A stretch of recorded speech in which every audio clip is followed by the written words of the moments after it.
Ke informasi lainnya, untuk menguak kasus kematian Vina dan Eki, kuasa hukum mantan terpidana kasus pembunuhan Vina Saka Tatal akan meminta polisi lalu lintas yang menangani penemuan jasad Vina dan Eki 2016 lalu untuk dihadirkan di sidang peninjauan kembali 24 Juli mendatang. Hal ini disampaikan kuasa hukum Saka Tatal Farhad Abbas saat asesmen psikologi Saka Tatal oleh LPSK yang dilakukan di Bandung. Farhad menilai ada sejumlah kejanggalan dari keterangan-keterangan yang selama ini diberikan dalam kronologis kasus pembunuhan Vina. Ia juga akan melaporkan dokter forensik yang mengotopsi jenazah Vina yang menyebut adanya keberadaan sperma di tubuh Vina. Ada 10 sampai 14 bukti baru yang telah dikantongi kuasa hukum Saka Tatal untuk diajukan di sidang PK 24 Juli mendatang. Kuasa hukum Saka Tatal berharap sidang PK yang akan digelar secara terbuka dapat membuka titik terang kasus pembunuhan ini. Bisa. Nanti kita bisa minta ke majelis.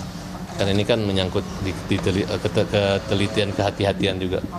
Karena ini menjadi perkara yang sifatnya nasional dan menjadi perhatian, terutama sudah diperintahkan oleh Presiden untuk, ya kalau saya rasa, kalau mereka menggunakan scientific crime investigation itu saya rasa bisa gitu kalau mereka terapkan saat ini gitu.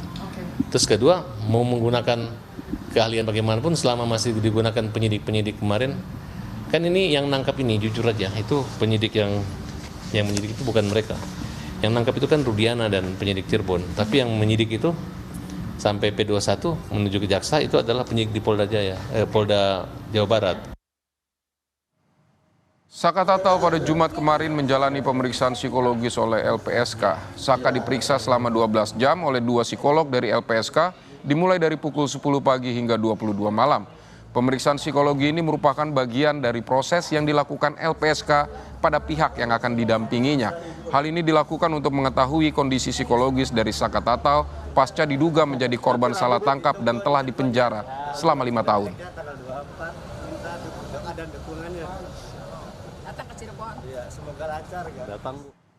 PBH Perhaki siap memberikan bantuan hukum kepada ayah Eki Ibtu Rudiana yang melaporkan peristiwa pembunuhan terhadap sang anak dan kekasihnya Vina.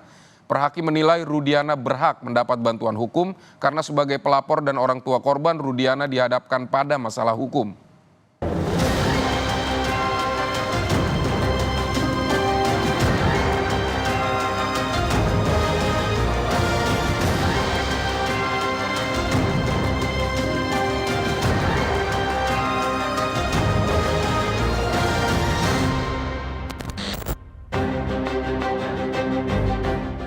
Resmi dilaporkannya Ibtu Rudiana ke Barreskrim Polri oleh para terpidana kasus Vina Cirebon terus jadi sorotan.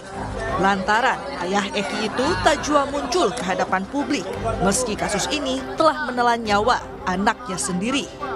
Di tengah bergulirnya pelaporan Ibtu Rudiana, Ketua Umum PBH Perhaki Pitra Romadoni justru memiliki pandangan lain.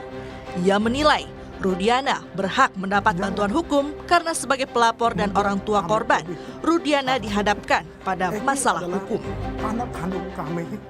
Perhaki akan memberikan bantuan hukum kepada Bapak Ibtu Rudiana dengan pertimbangan satu, bahwasanya beliau Ibtu Rudiana adalah sebagai pelapor dalam kasus pembunuhan berencana dan pemerkosaan yang mengakibatkan meninggalnya anak Bapak Ibtu Rudiana yang bernama Muhammad Rizky Rudiana dan almarhum Vina.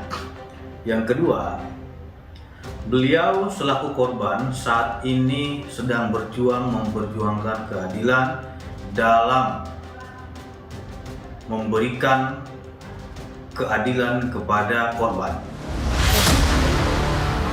Keterangan Rudiana dalam penuntasan kasus ini wajar jadi satu keharusan. Apalagi menurut kuasa hukum keluarga Vina, Rudiana pernah mengaku melihat isi chat di HP terpidana merencanakan pembunuhan. Sidang pertama itu Pak Rudiana beserta tim bilang ke Mbak Marliana bahwa di salah satu waktu itu masih BlackBerry kalau nggak salah ya, di salah satu pesan itu memang ada rencana pembunuhan pada saat itu. Tapi tidak ditunjukkan isi chatnya, hanya pemberitahuan saja. Kini, publik tak hanya menanti kemunculan Rudiana.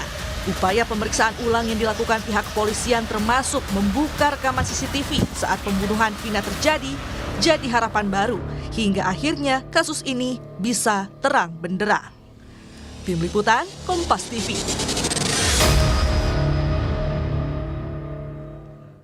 Tetap bersama